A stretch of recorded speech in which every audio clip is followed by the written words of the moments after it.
Okay, everybody, so welcome in. For YouTube people who aren't familiar, hi, welcome to my channel. I stream mainly RPGs and fighting games and music rhythm games at times. And I'm sort of a variety gamer, but usually there's four companies that sort of, I really just, my attention is hyper focused on them. Um, Xenosaga, Xenoblade, Xeno anything Monolith is like my number one. And then we have Square Enix, which is fantastic. They've done sponsorships with us. Octopath Traveler 2, Live Alive. Final Fantasy 16 is coming so soon, but needless to say, this video is not sponsored. However, they have sponsored me prior in the past. I'm really excited because Brianna White, I mean, is the only person who I have actually met in person, who is Aerith. So I am excited to see these trailers. It's my first time seeing them. We're watching them together over here on Twitch. So yeah, let's take a look at them. I'm excited. And I might be overly emotional. We are paid and owned by Square Enix. We are not in this particular video, but have full disclosure been sponsored before. Okay, let's go. Sorry, I'm a lot of energy because like FF7 is like the first Final Fantasy that was given to me as a gift, and I've been to the Dear My Friends concerts. And anyway, uh, FF7 is up there with like Final Fantasy 13 for me. I played every single Final Fantasy except for Final Fantasy Tactics. Final Fantasy 12 Revenant Wings. Sorry, not Tactics. I love Tactics, but Final Fantasy 12 Revenant Wings, and then Tactics Advanced A2. Those two I have not played. Every other Final Fantasy Under the Sun and spin-off I've played though. Oh, and FF11. Those three I have not touched. Alrighty, let's go.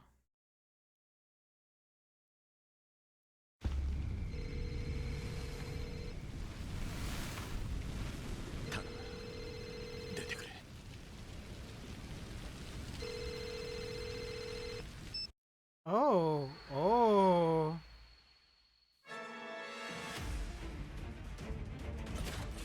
I really am so excited for this. This is probably going to be my other mobile game next to Honkai Star Rail. I really am looking forward to this one. Like, this will probably take over my whole entire life.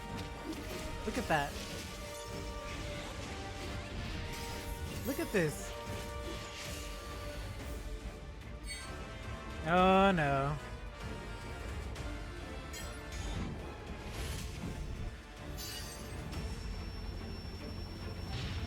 Team Glenn's. Team Glenn's, get to the chopper.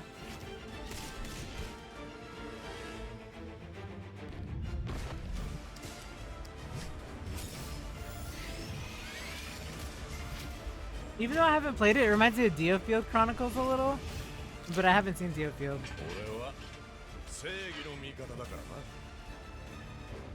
Hero, ally of justice.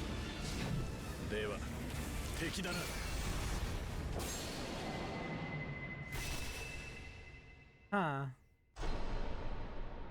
Oh, okay, we're pre-registering for that, just so you know.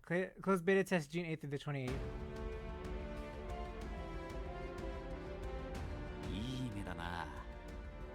So that's Octopath, right? We're okay, we're not Octopath. Okay, now we're gonna watch the big one.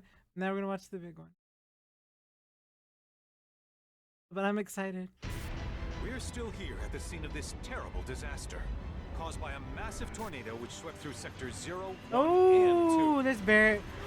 Amidst the wreckage Whoa, of the wait, expressway, search what? and rescue operations are already Wait, in what? progress.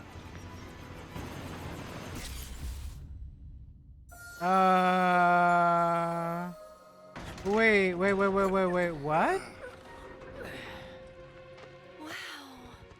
Just look at it all. It's so green. Even after everything we've done to it, it's still going strong. It may look that way, but in reality, it's barely hanging on. I was wondering, what's Cloud been doing these past 5 years? Where's he been? And you're asking me this? This Wait, is gonna what? sound crazy, but as far as I know, Cloud was never in Nibelheim 5 years ago. The life stream. Dude, the planetarium. It is the very essence of our Biggenhagen. The blood coursing Oh through my its gosh! planetary veins. Cosmic Canyon, right? According to Hojo, they're connected to Sephiroth. Shadows of the Mad, I believe he called them. Sephiroth was in Midgard. We fought him. Whatever happened, He's alive. But why come back now? After 5 years, doing who knows what?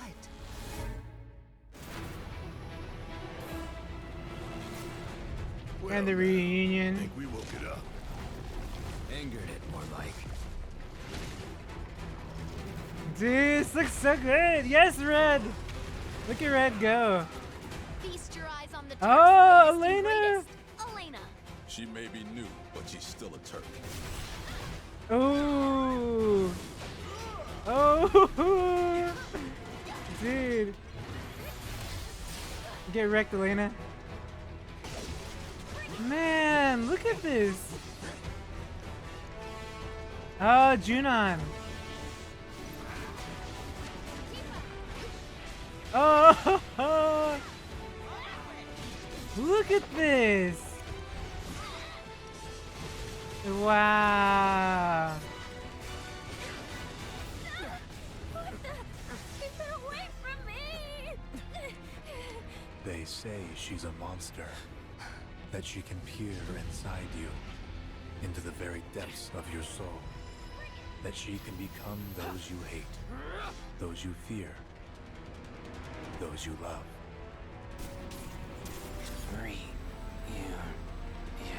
Man. You murdered my dad! You burned my village! You know that I killed her. So, who is she? So good.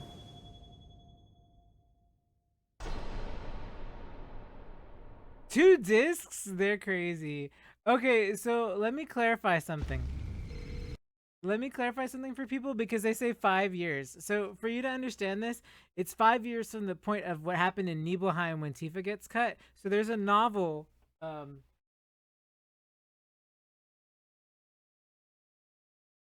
that came out that's called Two Pasts. For those who haven't read it yet, I have already read it.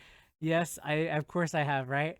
So in this book, not to give away like too many spoilers, it covers everything that happened from the time Aerith was a child to the present day, as well as from the time after the Nibelheim incident to current present day Tifa. So the reason why is over that period of 5 years, it goes through the process of like some medical procedures Tifa had to undergo and how she got back on her feet after her town was destroyed. And the book does a really fantastic job of covering what Tifa went through after everything in Nibelheim. So I definitely do, again, recommend it. You can pick it up on Amazon. It's a hardback. So that way you can go ahead and read what happened during those 5 years. It covers a lot of things that weren't in the original narrative and a lot of questions that I originally had in regards to both Tifa and Aerith about things that they filled in when they were younger. So it makes it way more cohesive to understand. So in the trailer, basically, Tifa says what's happened to Cloud these last 5 years. So what happens is Tifa gets injured. She doesn't see Cloud at all until she sees him again in Midgar, and that's like 5 years later from the time that she's injured in Nibelheim to the time that she meets Aerith and all the others. So that's the 5 years she's referencing in the trailer. Super cool to see. A lot of it is along the lines of the traditional main story of Final Fantasy. The one thing is a little weird is the part where they're getting picked up by the choppers at the beginning. I really want to see that again because it's really weird because why are they getting picked up by a chopper when at the end of the first game we see them leave, right? Of this terrible disaster caused by a massive tornado which swept through sectors 0, See, 1. this right here, this whole scene, the sequence here of Shinra picking them up is a little weird. I don't know if this means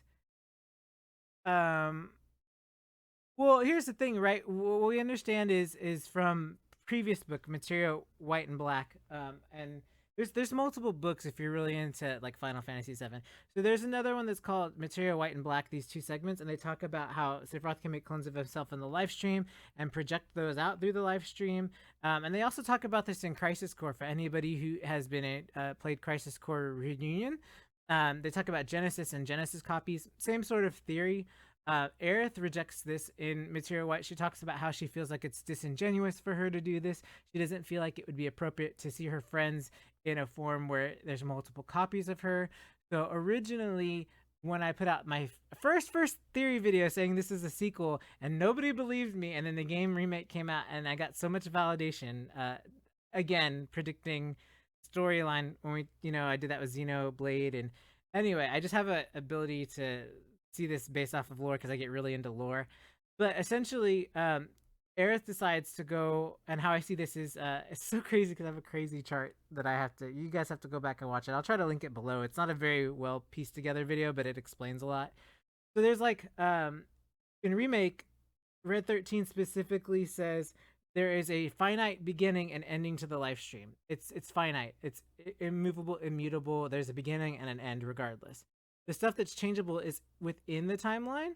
So basically up to a point, they're running through history while rewriting history. So these ghosts are not the fans. It's not some cheeky hint to the fans or whatever people are saying, because there's a lot of hints of what it actually is. So essentially, Aerith is using her ability to flow through the life stream. And since she herself can read the life stream, it's like she's talking to herself through the life stream. So at the beginning of Remake, they do this very interesting thing where they make you think like she's like, the life stream's warning her that Sephiroth's coming in the alleyway. Yes, in the original. In the sequel and the remake, it is not that. It is her talking to herself, explaining that. That's why we have a lot of scenes like, Marlene, where she puts her hand towards Red 13 and she gives all these people memories. So Marlene gets her memories back, and that's why Aerith tells her to, shush. And then she gives Red 13's abilities back to him by holding her hand there. So she's basically projecting part of the life stream or interjecting part of that into them to be able to basically sync the different variations of themselves together. And they say that it's time. It's not really time. It's flow of the life stream. So you can traverse the flow of the life stream. But again, the beginning and the end are immutable. So basically what Sephiroth and Aerith are doing is they're both competing, traveling up and down, sort of like the rule of Final Fantasy 13, which is sort of funny. Yule says, when you change the past, it ripples outward and makes a change. So not necessarily the past, but when you change the future, it ripples outwards. Something to that effect. I don't remember the exact quote, but essentially when you edit those events, they ripple out and they change. So that's what both of them are doing. They're traversing back and forth, trying to manipulate and see who can basically score the outcome, right? So my initial prediction was they're going to end up in the Promised Land at the very end, and the big showdown's going to be in the Promised Land. Zack's going to come back, which he has. So it's very tricky because they say G-Con, I think, in the Ultimanias, but I don't think it's literally G-Con, like it's not like time is in like our sense of time, right? It's moments per se. So it's like a chess game. And so I think it's funny because while people are right that Sephiroth can't repeat the same events because he does lose, and that's true, but that outcome leads to the sad, future versus the future that everyone wants. So that's why Aerith says it's very scary at the end of Remake. She's like, this big unknown future. If we go through, we're not going to be ourselves any longer. And she's right, because basically what they're doing is they're giving up their win, even though Aerith, spoiler for anybody who hasn't played the original Final Fantasy VII, this is spoiler territory now.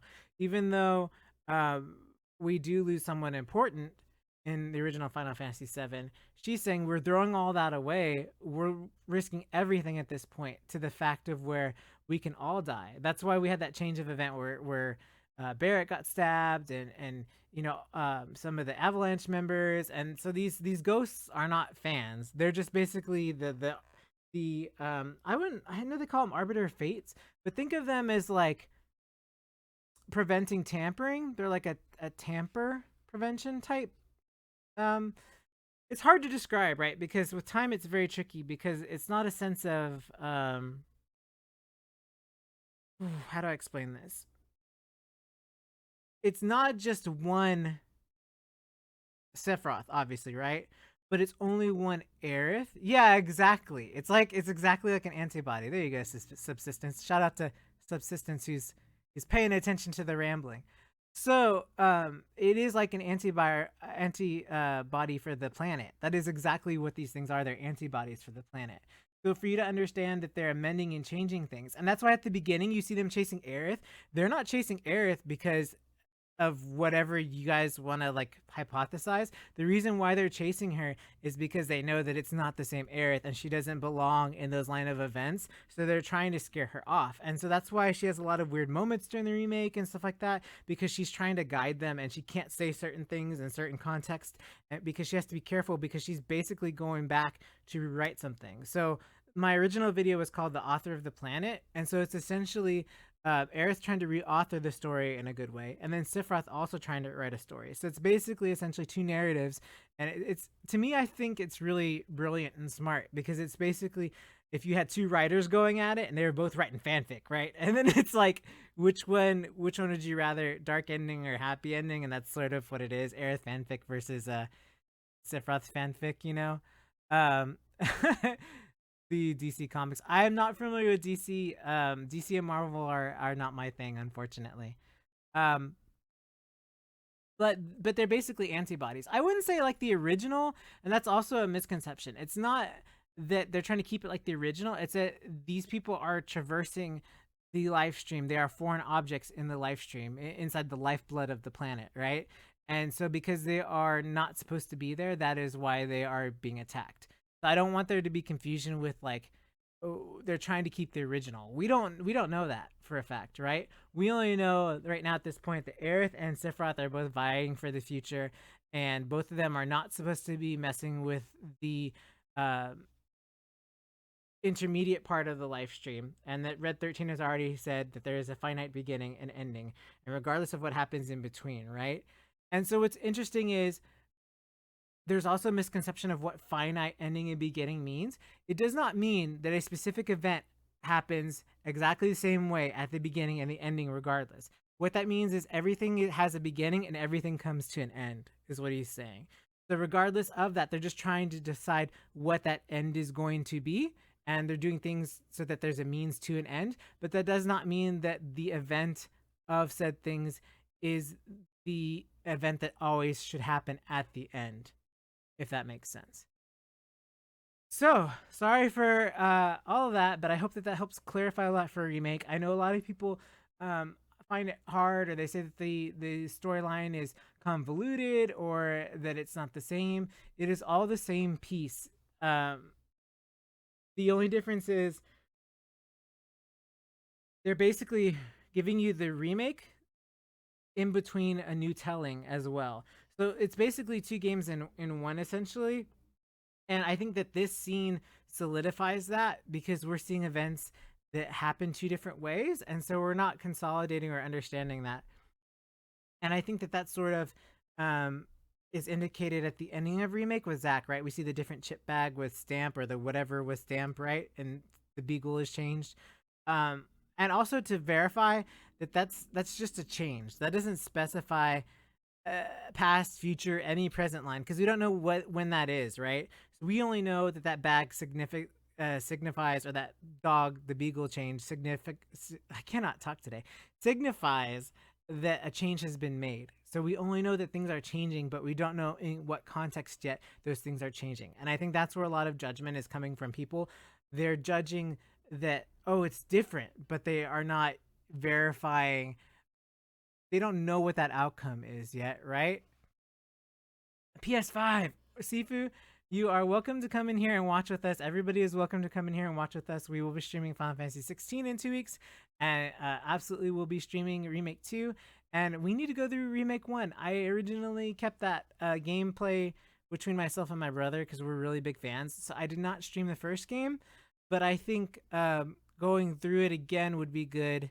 One, recap for all of us here on both YouTube and Twitch, and another thing is also just because the analyzing and breaking down of the narrative, I think, will be interesting, considering that I've gone lore heavy in it. I'm very much lore heavy in Final Fantasy as much as I am in Xenosaga and Xenoblade. I'm more Xenosaga, absolutely, but I feel that right after Xenosaga, I am very much Final Fantasy oriented. So I think I can cover a lot of questions that people have.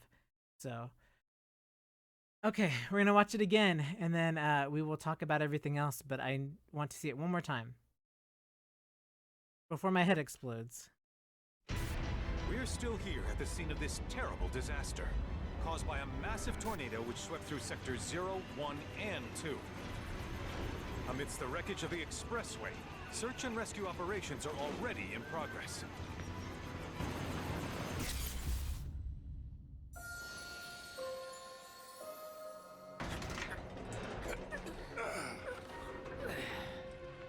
Wow. Just look at it all. Bree, It's so Bree, green. it's so Even crazy after to me everything to we've hear your done to it, voice in it's these still going videos. strong. It may And all I look can that think way, about are the moments where you but stabbed me in Among reality, Us. It's barely hanging on. Though I know you don't like Among Us, but it's fine. It's because Was you don't like wondering, being the killer. You What's Cloud been doing these past 5 years? Where's he been? And you're asking me this? so This is good. gonna sound crazy, but as far as I know, Cloud was never in Nibelheim Oh 5 yeah, years ago. chocobos. I didn't even realize. The life stream.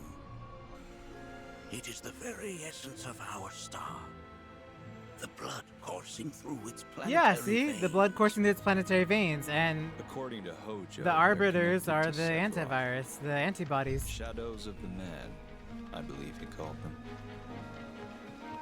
Sephiroth was in Midgard. We fought him. Whatever happened, he's alive. But why come back now? After 5 years, doing who knows what?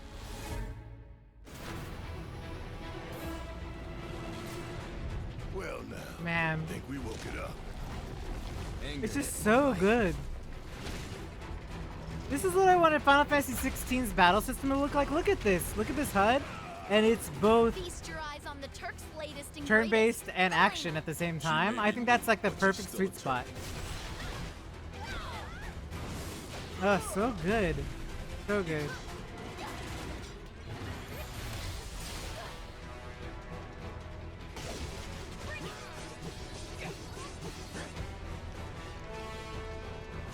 It was like the time I played baseball with Reno and the wind and the bat. Man. I love that Yuffie's there with Red 13. I love that she's back a part of the party again. Keep her away from me! They say she's a monster. This is on the that she can ship, peer right? The boat. inside you, into the very depths of your soul. That she can become. This those isn't you here, but hate, I mean the those you earlier was the fear, boat. Those you love. Green. Yeah. You murdered my dad! You burned my village! You know that I killed her. So, who is she? And he's talking about Aerith, by the way. You know that I... Oh my gosh. Should I even say that? Because people don't even know the context of it. Right? Oh my gosh. Anyway, I won't spoil it for anybody else, but yeah, there we go. So I had to just jump on, everybody. I'm super excited. I can't wait. I'm so Final Fantasy VII will break me, because it always does. No matter when I play it, it's very hard and a game that I'm also very emotionally invested. So, in context, right? Aerith can only make changes directly because that's her philosophy. She doesn't want to lie or give clones or do this or that, right? So she gets to a point, she informs them, then they make a decision. Just like at the end of the remake when they made that big change at the end, right? So what she's doing is she's guiding them along, and as events that are major or pivotal to choices, she informs them of the situation, and then they make that decision together because she's always believed in all of them, right? And so basically no one else is in the know except for Aerith, Red 13, and Marlene. Those are the three people currently that are in the know of what's happened so far. And Red 13 and Marlene are because Aerith, the Aerith everybody knows and cares about in the original, gave her information to remake Aerith, who then in turn passed that information down to Red 13 and Marlene. Those are the only other two people that are in the know right now. Aside from Sephiroth, of course. Sephiroth is obviously playing a game, but um, he is the same way. He has to also lead them in a certain way, present an event. It's like trial and error, right? Like it's like those choose your own adventure books. You read and then you choose a path, and if you fail, you go back, you choose the other path, and see if that's successful. Basically, Aerith and Sephiroth are playing your read your own adventure books, and so they're like going back. They're playing an event. If it doesn't turn out the way they want, if they are still technically able to, they'll traverse back to their point in the live stream or book. They'll replay it, do the event until it goes the way that they want. But because of the way that this is done, and it's tricky because, like I said, there's always a beginning and an end to everything. In between, when they're changing stuff in the middle, is where it gets tricky because Sephiroth is sort of doing quantity. Like he's basically got tons of himself going out there trying and trial and erroring everything. And they're like, does this work? Does this work? Does this work? No, crossing things off, right? But because of Aerith's philosophy of herself going, she's sort of putting a handicap on herself because she's basically investing all her eggs in a single basket. And this is the basket. So like, essentially, this is the story of like Aerith's reattempt at fixing things. And that's why she's very cryptic and watches what she says or how she does things. You can very much tell in the first game that everything that she does is pretty calculated. If you go back and you watch how she says things or does things or holds herself in mannerisms or how she interacts with people, she very much is calculated, and not like in a cold way, but she understands the grave consequences to her actions. So I think that's where people are misunderstanding. Everybody is sort of on the camp of this weird, I don't understand it, like Sephiroth's winning because he's doing this. Like everybody likes Sephiroth for some weird reason. I've never liked Sephiroth at all. He's obviously the villain of the game, but people like to be edgy and they think that like for some reason that's how it's going to turn out. That's not how it's going to. And I know a lot of people are going to be mad when it's not. Just like how everybody is fighting about Xenosaga and Xenoblade and Xenoblade Chronicles 3 and how that turned out. But I will call it now because I called it for Xenoblade and I will call it here for this game. That is not the direction this game is going. It is a very, in my opinion, very well written story of a sequel that is told in a way where people who are new can come in and understand those events, but new people find the kernels and then they are rewarded for it. And if you're not trying to understand that it is two games in one, it will be very, very complicated.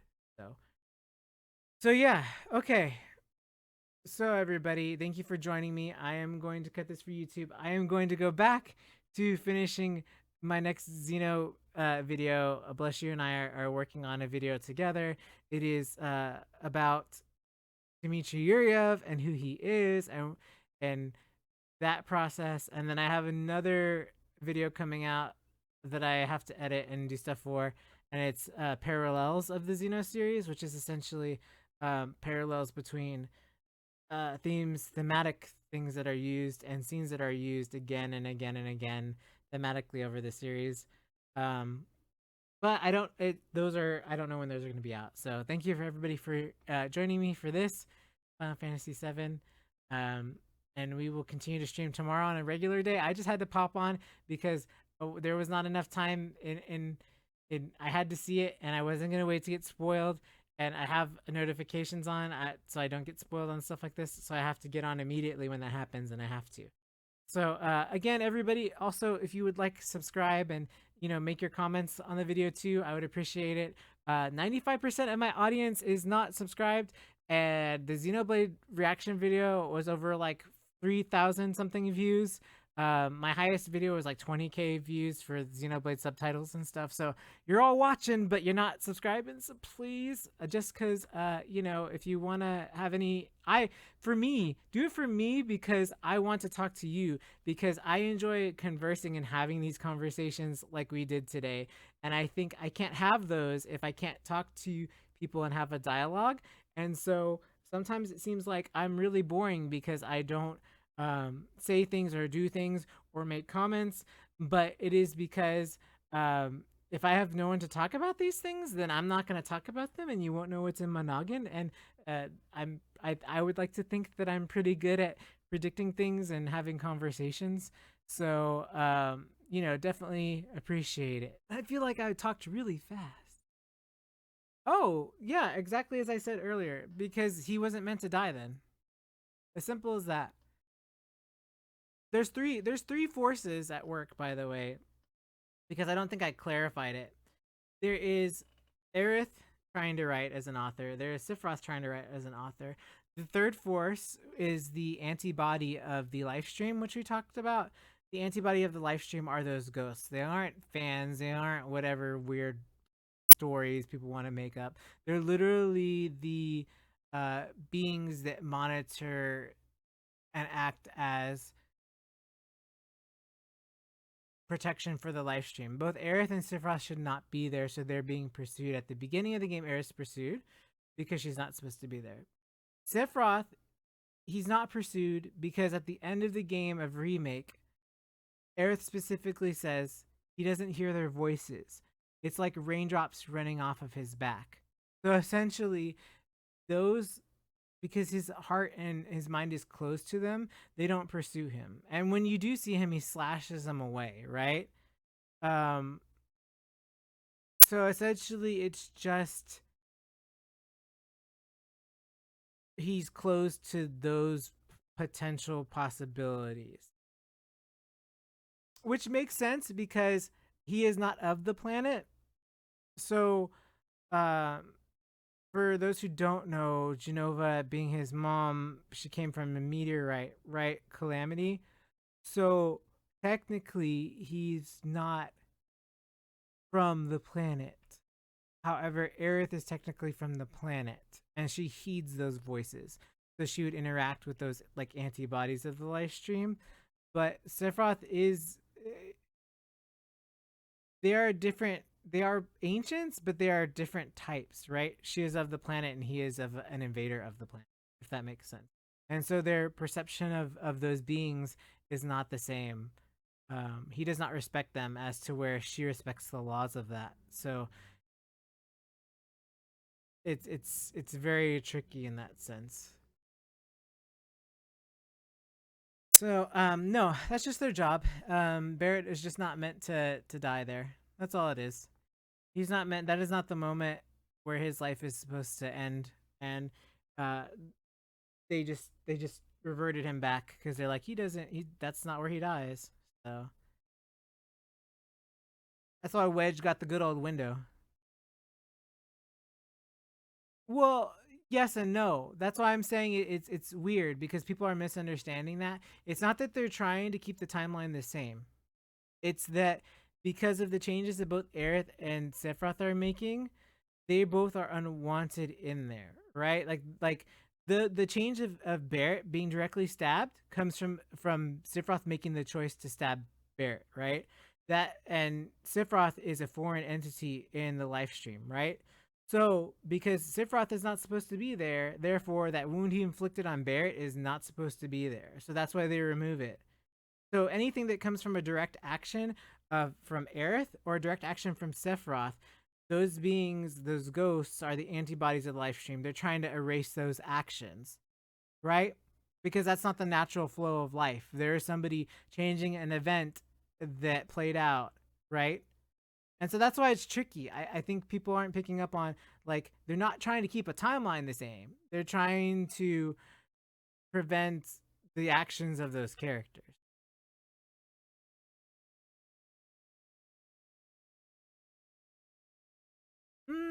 Yes and no. I don't really think that that's going to be the overarching point. Like, I get where you can draw parallels from that, but I don't think that's the direction that they're heading. And that's why it's a little misleading, and I wish that maybe they would do a little more fine-tuning on the presentation. I think it was a little muddled, and part of that too is the Ultimania, and part of that is the translation and localization of it and the choices that they made in the localization.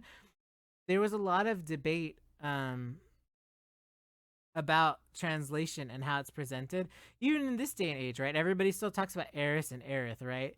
back then in FF7, the translation wasn't that great because it was the infancy of the internet. And I've talked about how before the internet was not a place where you could call and Skype somebody or Discord somebody or Discord call somebody up in Japan and be like, "Hey, bro, what is the actual equivalent of this in English?" They couldn't do that. That's not how the internet worked back then, right? So you had people, unless they were specifically Japanese fluent and English fluent that came to localization, there were mistakes made because unless you had people that actually were from that country or lived in that country or had the experience or knowledge of that country, translations were not as efficient as they are today. So that's where you get an issue with Eris and Aerith, right? Is where you get that. And so that still happens today, very much so, right? Like spellings specifically. And just presentation on like The World Ends With You is a prime example of like, oh my gosh, it's not even the same, right? Like The World Ends With You English is not at all the same to the Japanese at all. There's no equivalency, but they wanted to in the localization capture a feeling. So that's why what is on the page does not match at all the Japanese. So that's why it bothers me to play that game when I'm playing it in Japanese. I cannot have English on because I'm hearing something completely different than what is written. And so the feeling of the game is completely different in one language from the other. And localization is a completely different process than translation, right? Because we always go over like how I like literal translation for accuracy and stuff, and people are like, well, that doesn't make sense in English. It's not that, right? It's not about the spirit of that or anything like that. It's about keeping as close to the meaning as you can so that it's not confusing when you cross languages. And so certain games do that and certain games don't, and unfortunately like some of them don't, and that doesn't mean it's a bad game. Final Fantasy 14 is a prime example. Fantastic game, but it's got so much pop culture, right? It's got so many things that have like memes and puns and this and that, and but that's not the same experience as like the Japanese version. Contextually, their feels are very different between the characters, right? And I get where there's people saying, well, that's localization, which is cool. Localization, yeah, that is different than translation. But if you translate too loosely and you localize too hard, you lose the meaning, and sometimes things can get muddled. And that's sort of what happened with this game.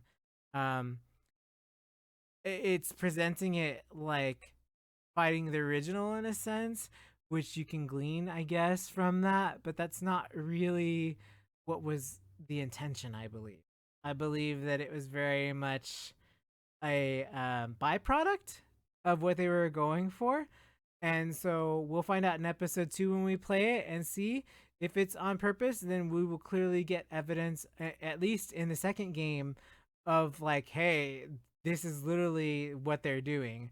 Or we're going to get a reveal of like, hey, it's going this direction. Like Rebirth is going to tell us whether or not that is its intent, right? Of what is Final Fantasy VII Remake, I think will be defined in what Rebirth is. We got a taste of it in Intergrade and with Yuffie's chapter and the end of that. But I think that Rebirth will very much define what the game will end up being going for its last entry. Because there's only 3 entries, right? So, like, they have to make significant amount of progress in this game. And they cannot cover this game and not set the tone for what it is in this game. This game is going to have to be long enough. Even if you were saying, oh, it's literally a remake. Even if they did the literal remake treatment and it's on 2 discs, they have to cover, think of how long the original is. Like, they have to cover so much, right? They have to cover all the way through Cosmo Canyon, Junin, the library, the ancients, the maze of the ancients or whatever. I forgot what it was called. The Black Materia. Like, there's so many events that have to be covered, right? For those who have played the original Final Fantasy VII, the reunion. There's just Gold Saucer. There's so many things. Corral. Like, just so many things I can think off the top of my head. Costa del Sol, that they have to cover. They just have they have to cover a lot of ground in this game if they're gonna do that. So, it's gonna be really tricky for them to go into this and not define that, because people are already it's already a big risk, and people are already on the fence about it, right? Like they're very much on the fence of like, um,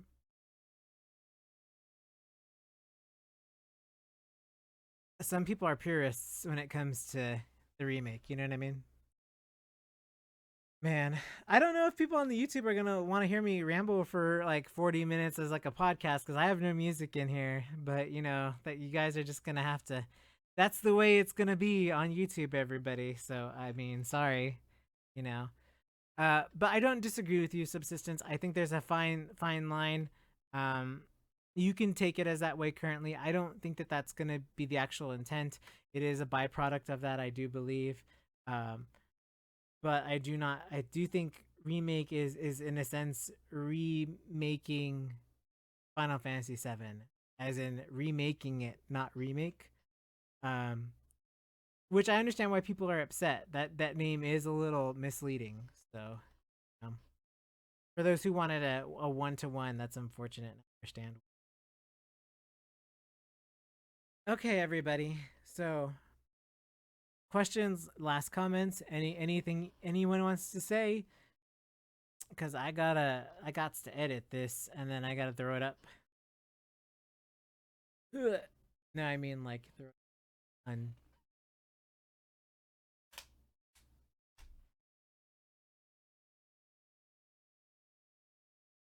Yeah, no, I agree. I don't think it's clear at all, and I think that's the problem. I think that that's why uh this is a little hard, right?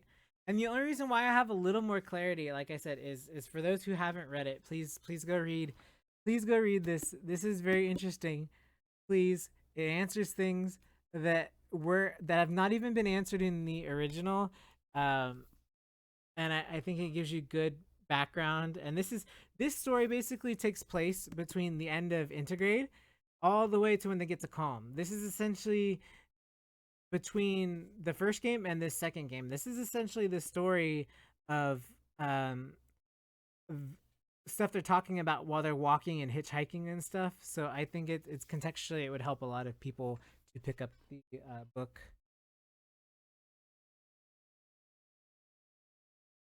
Exactly. Like the arbiters are sort of there in Advent Children. It's not really clearly defined either, but towards the end when he's fixing to fight Cloud and he's got that swirling cloud above him, that's what that is essentially too. Um but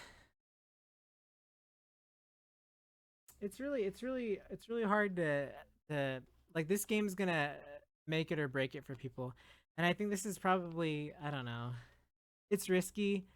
I am one in the camp of one of my greatest, at least video game traumas was Aerith, like as a kid. Uh, one of two, the other being the end of Xenosaga. Um, and so I find immense.